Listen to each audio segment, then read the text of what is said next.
नमस्कार दोस्तों, प्रभु राम और भक्त हनुमान का आप सभी पे आशीष बना रहे। भक्ति ज्ञान उपाय चैनल में आपका स्वागत है।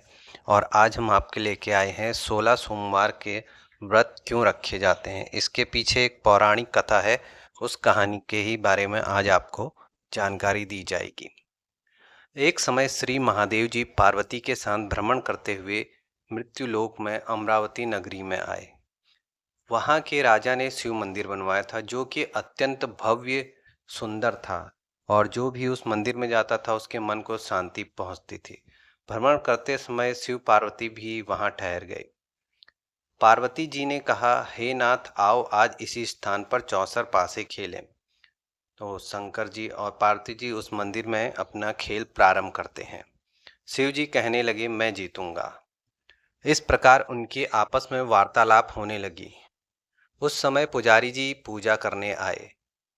पार्वती जी ने पूछा, पुजारी जी बताइए जीत किसकी होगी।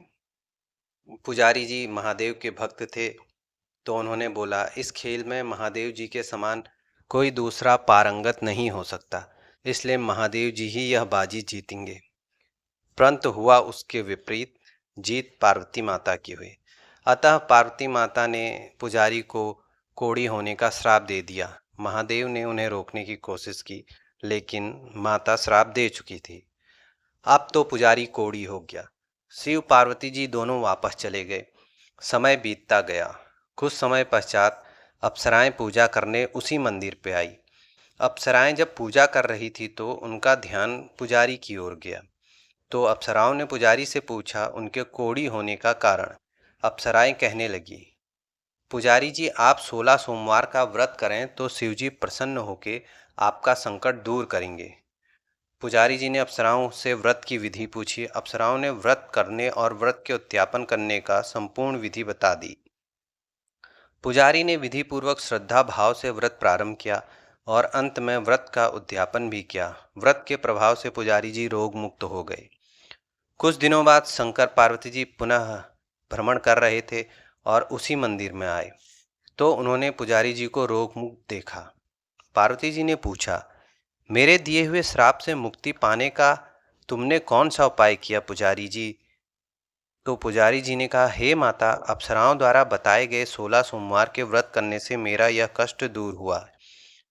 पार्वती जी ने भी 16 सोमवार के व्रत किए, जिससे उनके रूठे हुए कार्तिकेय जी भी अपनी माता से प्रसन्न होकर उनके आज्ञाकारी हो गए। एक दिन कार्तिकेय जी ने पूछा, हे माता, क्या कारण है कि मेरा मन सदा आपके चरणों में ही लगा रहता है। आपने ऐसा कौन सा उपाय किया। पार्वती जी ने भी कार्तिकेय जी को 16 सोमवार के व्रत की महात्म्य तथा विधि बताई। तब कार्तिकेय जी ने भी इस व्रत को किया। कार्तिकेय जी का एक परम मित्र था जो उनसे बिछड़ा हुआ था, और इस व्रत के बाद वह मित्र उनसे मिल गया। अब मित्र ने भी इसी व्रत को अपने विवाह होने की इच्छा से किया। फलतः वह विदेश गया। वहां के राजा की कन्या का स्वयंवर था।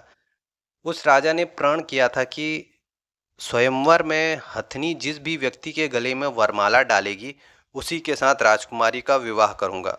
वहां पे कई सारे राजा आए थे, बहुत सुंदर राजा थे, लेकिन उस हथनी ने वह वरमाला ब्राह्मण के ही गले पे डाली, और शर्त के अनुसार राजा ने राजकुमारी का ब्राह्मण से विवाह कर दिया। एक दिन राजकुमारी ने ब्राह्मण से पूछा, आपने ऐसा क्या पुण्य किया जो हथनी ने दूसरे सभी राजकुमारों को छोड़कर आपके गले में वरमाला डाली। उसने कहा, प्रिय, मैंने अपने मित्र कार्तिकेय के कहने पे 16 सोमवार के व्रत किए थे, उसी के परिणाम स्वरूप तुम लक्ष्मी जैसी दुल्हन मुझे मिली। राजकुमारी यह सुनकर बहुत खुश हुई और बहुत प्रभावित हुई। उसने भी अपने पुत्र प्राप्ति के लिए 16 सोमवार का व्रत रखा। फलस्वरूप उसे एक बहुत ही तेजवान सुंदर पुत्र का जन्म हुआ। समय बीतता गया। जब पुत्र बड़ा हुआ तो उसने अपनी माँ से पूछा, माँ, आपने ऐसा क्या किया जो आपको मेरे जैसा पुत्र मिला। माँ ने उसे पुत्र को 16 सोमवार व्रत की महिमा बताई। यह सुनकर उसने भी अपने मन में राजपाट की इच्छा के लिए इस व्रत को रखा। उसी समय एक राजा अपनी पुत्री के विवाह के लिए वर तलाश कर रहा था, तो लोगों ने उस बालक के विवाह के लिए उसे उचित बताया। राजा को इसकी सूचना मिलते ही उसने अपनी पुत्री का विवाह उस बालक के साथ कर दिया। समय बीतता गया। कुछ सालों बाद जब राजा की मृत्यु हो गई तो वह पुत्र राजा बन गया, क्योंकि उस राजा का कोई भी पुत्र नहीं था। राजपाट मिलने के बाद भी वो सोमवार का व्रत करता रहा।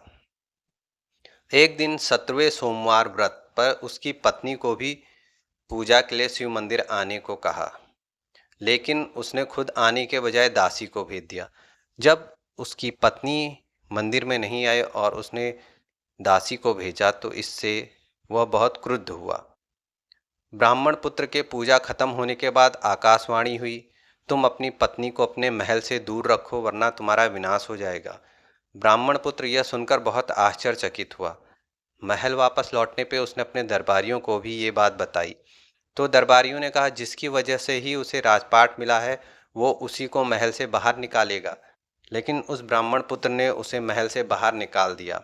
वो राजकुमारी भूखी प्यासी एक अनजान नगर में आई। वहां एक बूढ़ी औरत धागा बेचने जा रही थी। जैसे ही उसने राजकुमारी को देखा तो उसने उसकी मदद करते हुए उसके साथ व्यापार में मदद करने को कहा। राजकुमारी ने भी एक टोकरी अपने सर पर रख ली। कुछ दूरी पर चलने के बाद एक तूफान आया और वो टोकरी उड़कर चली गई। अब वो बूढ़ी औरत रोने लग गई और उसने राजकुमारी को मनहूस मानते हुए चले जाने को कहा। उसके बाद वह एक तेली के घर पहुंची। उसने वहां पहुंचते ही सारे तेल के घड़े फूट गए और तेल बहने लगा। उस तेली ने भी उस राजकुमारी को मनहूस मानकर वहां से भगा दिया। उसके बाद राजकुमारी एक सुंदर तालाब के पास पहुंची और जैसे ही पानी पीने लगी उस पानी में कीड़े चलने लगे और सारा पानी धुंधला हो गया। अपने दुर्भाग्य को कोसते हुए उसने गंदा पानी पी लिया और पेड़ के नीचे सो गई। जैसे ही वो पेड़ के नीचे सोई उस पेड़ की सारी पत्तियां झड़ गई। अब वो जिस पेड़ के पास जाती उसकी पत्तियां गिर जाती। ऐसा देख के वहां के लोग मंदिर के पुजारी के पास गए। उस पुजारी ने उस राजकुमारी का दर्द समझते हुए उससे कहा, बेटी तुम मेरे परिवार के साथ रहो, मैं तुम्हें अपनी बेटी की तरह रखूंगा। तुम मेरे आश्रम में कोई तकलीफ नहीं होगी। इस तरह वह आश्रम में रहने लग गई। अब वो जो भी खाना बनाती या पानी लाती उसमें कीड़े पड़ जाते। ऐसा देखकर वो पुजारी आश्चर्यचकित होकर उससे बोला, बेटी तुम पर यह कैसा कोप है जो तुम्हारी ऐसी हालत है।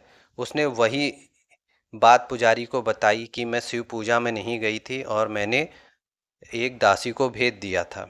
उस पुजारी ने शिवजी की आराधना की और उसको 16 सोमवार व्रत करने को कहा, जिससे उसे जरूर राहत मिलेगी।